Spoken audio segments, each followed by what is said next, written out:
I think Dricus du Plessis and Khamzat Chimaev is top 2, top 3 possible fights you can make this year in the UFC as far as like draw goes. I really do like the attitude of Dricus and his mindset as far as what his purpose is as a professional athlete and a champion. And Khamzat, I'm not a ravenous fan of pretty much anyone these days, like some people are for Khamzat. You know, there's kind of like a whole Khamzat subculture behind him to a certain extent. It's not like how Khabib is now, you know, when he, or maybe 2020, 2021, he was like going places and people just chant his name. It's not quite that, but I still have questions about Khamzat. But outside of Gilbert Burns, really haven't seen like him pushed. And even then, I'd like to see somebody be able to prevent him from taking them down and either meet or exceed his abilities on the feet. And I think Dricus will exceed his abilities on the feet. And it's not because I think either one's a better fighter, more technical, or whatever. In fact, it's about the lack of technical or this unique technical ability that Dricus has that looks so weird to us, right? I think the angles that he's going to be coming in, the combinations he's going to try, and the willingness Dricus has to throw caution to the wind for high impact strikes, I think that's going to give a fair challenge, obviously, to Khamzat, and I'm not so sure how Khamzat's going to respond. With that said, I have no idea, like, either one of these people could, I could see Khamzat finishing him in a round. I could also see Dricus finishing him in 2.5, you know? So this is, for me, I don't know about the rest of you, but this one I am so much looking forward to,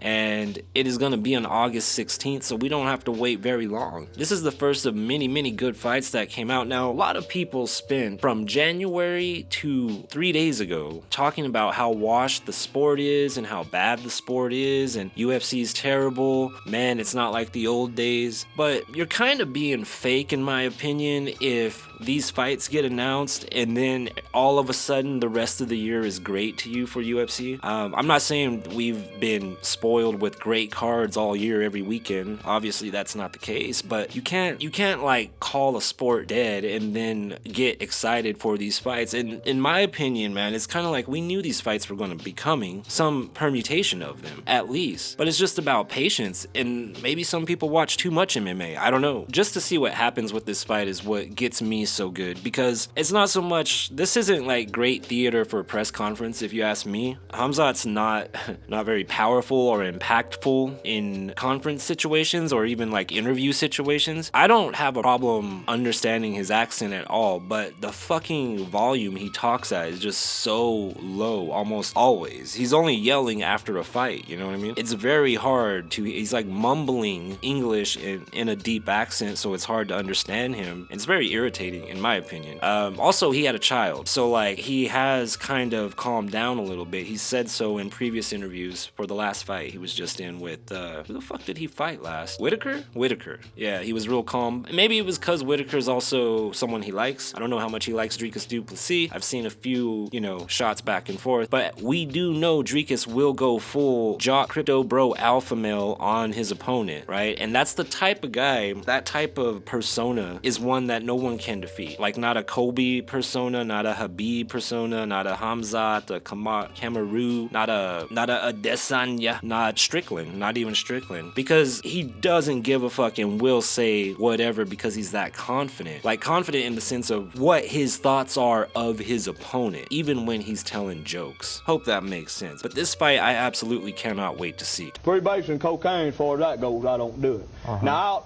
I take a drink, you know, every now and then I'll have a drink. And I will smoke a little weed. I'll do some toot now. I'll do a little toot.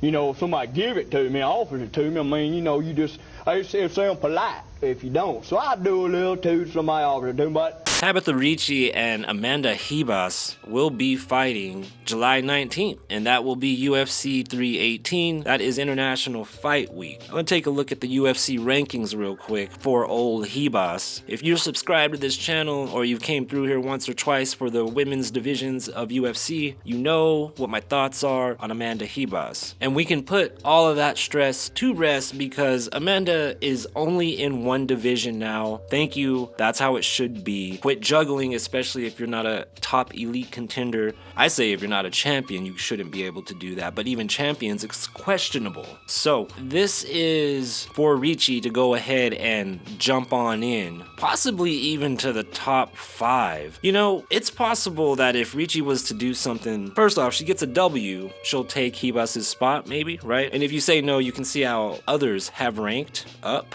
so many spots lately. This year, people doing 3, 4, 5, 6 spots up. Like Natalia Silva's one of them. I'll get to her later. Ricci, if she wins, even decision, probably going to get up to number 7. But if she finishes her in some kind of way, she may even get jumped up above Mackenzie Dern. And then finally, we'll see Mackenzie Dern and Tabatha go at it. They used to train. I don't know if they still train together now. They're probably cordial with each other. It's not going to be like big theater or anything. The Gooners are going to have a Goon Fest, no doubt about that. But I do think having Baby Shark up in the mix of the top 5, top 6, that's good business for multiple reasons. And as much as I love Andrade, see past videos, especially my breakdown of her and Mackenzie Dern, I don't need to see her rematched with anybody above her. I don't need to see her rematched with Mackenzie Dern. Her and Yasmin Lucindo would be fun because, you know, they'll probably be pretty box heavy, would be my guess. And the only one really there that's interesting is Virna, right? And then Mackenzie and Tabatha will keep that rotation up as far as driving factors for the division. And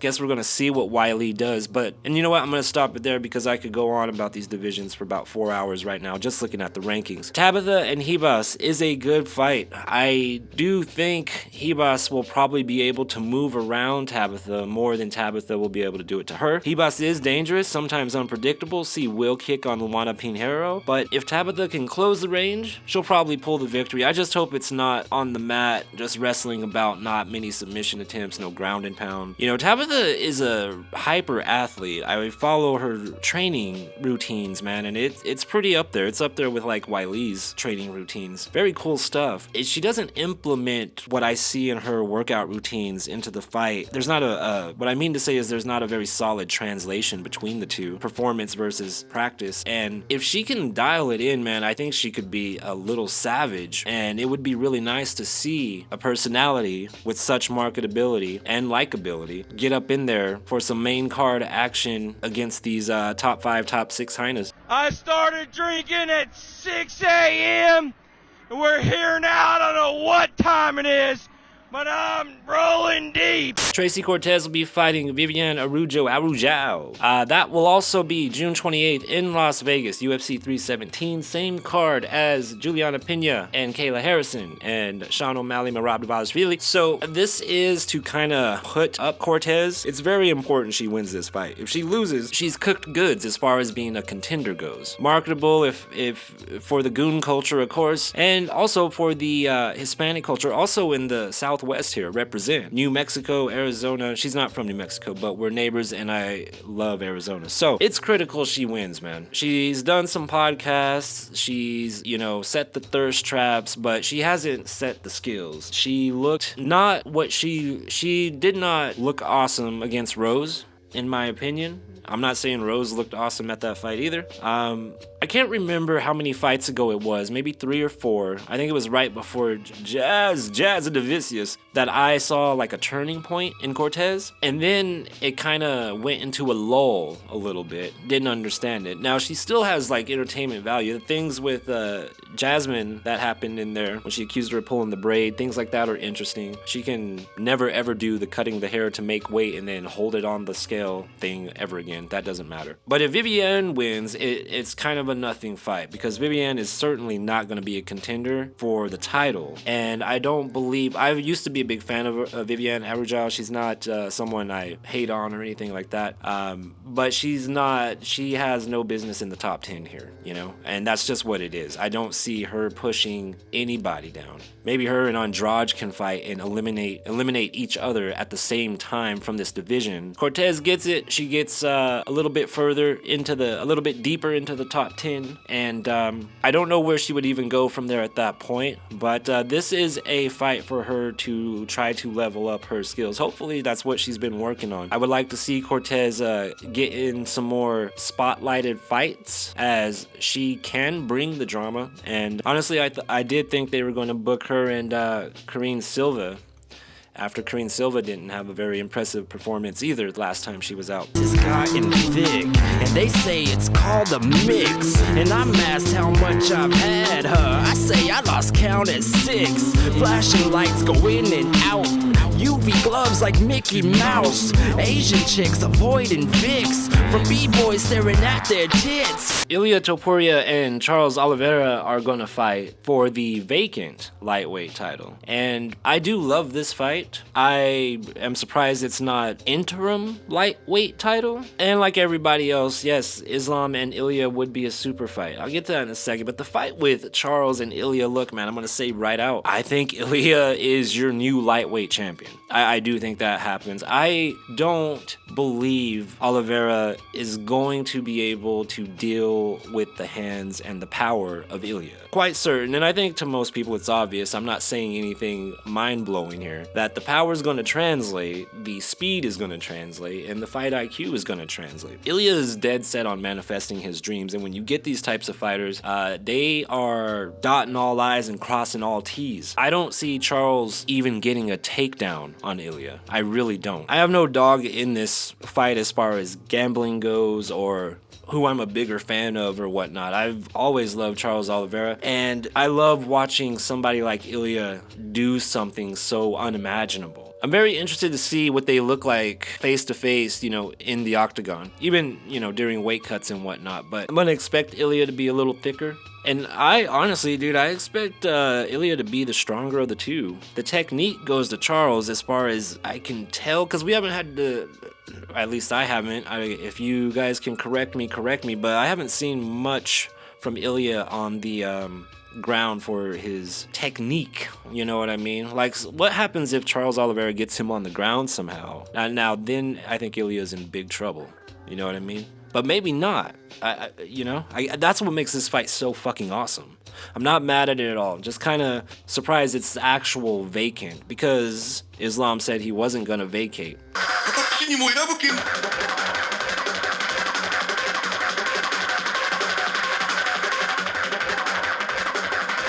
And speaking of which, Islam Makhachev is apparently vacated and going to go fight Jack Della Maddalena. I don't know. Some fans are like upset, man, and content creators. It's really weird. Like, I don't get it. Like, Islam's obviously not ducking. We know that. You know what I mean?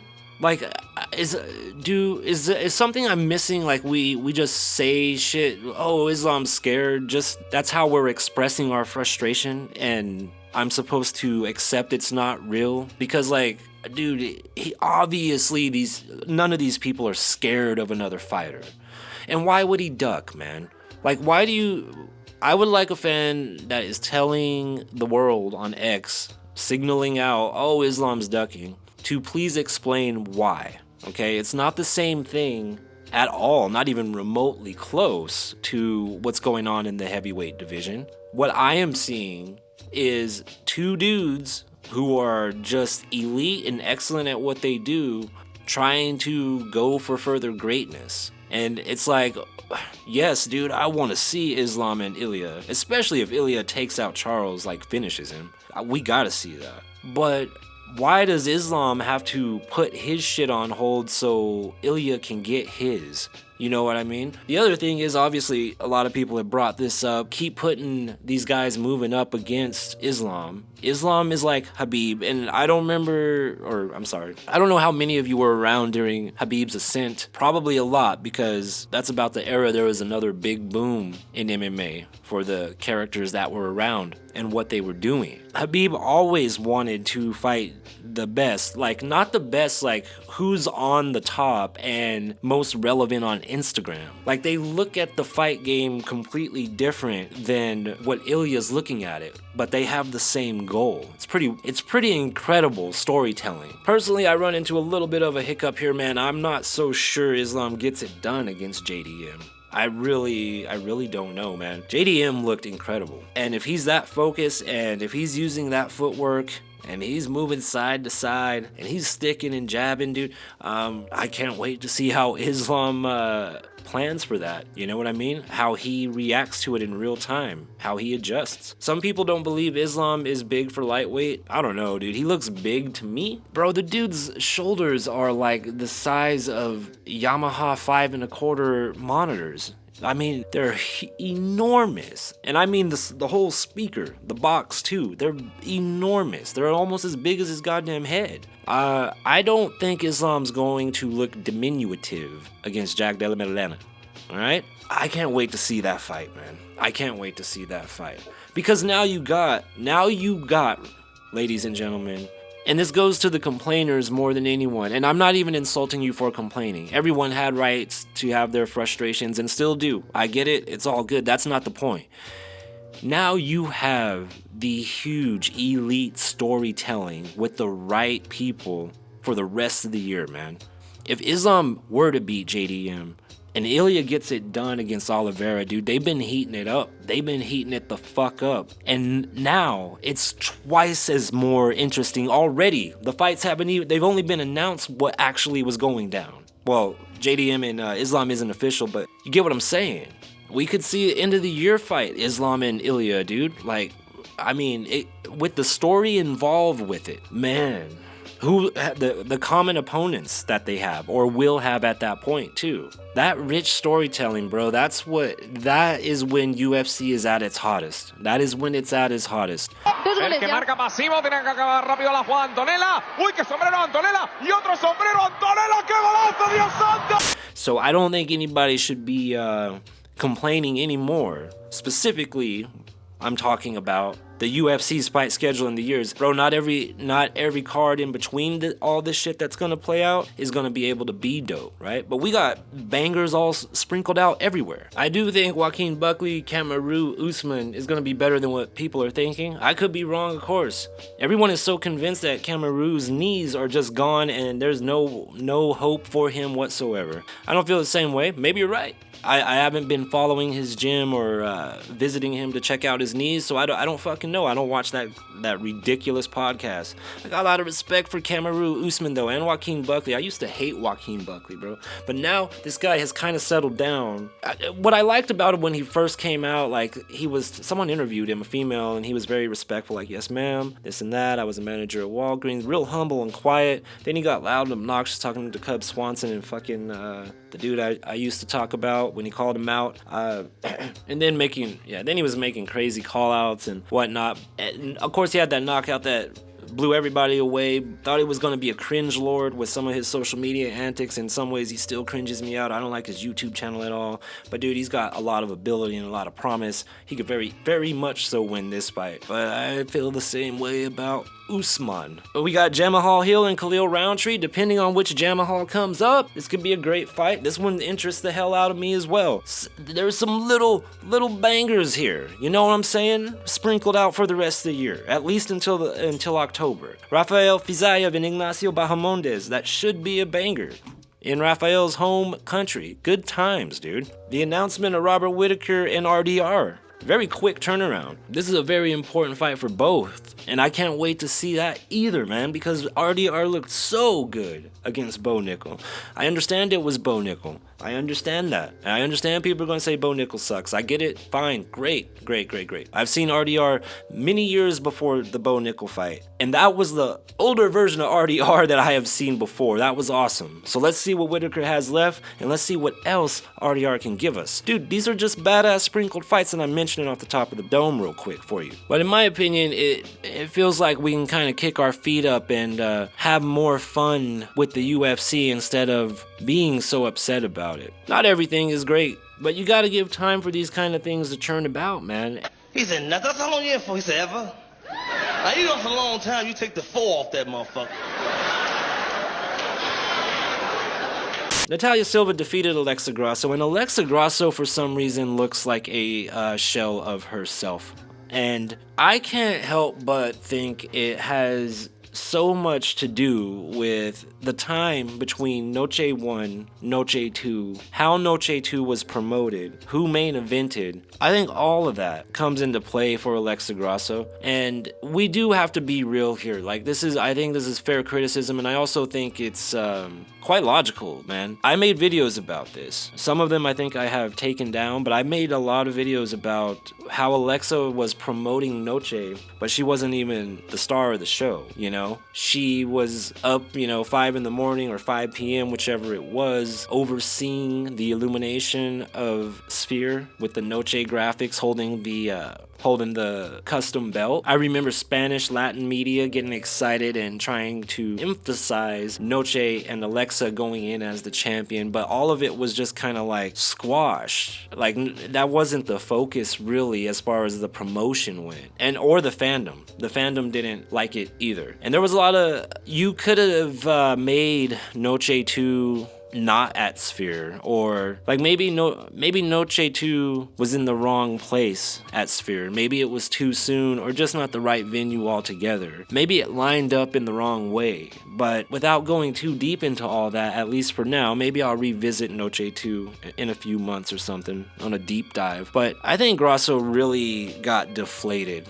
I really do.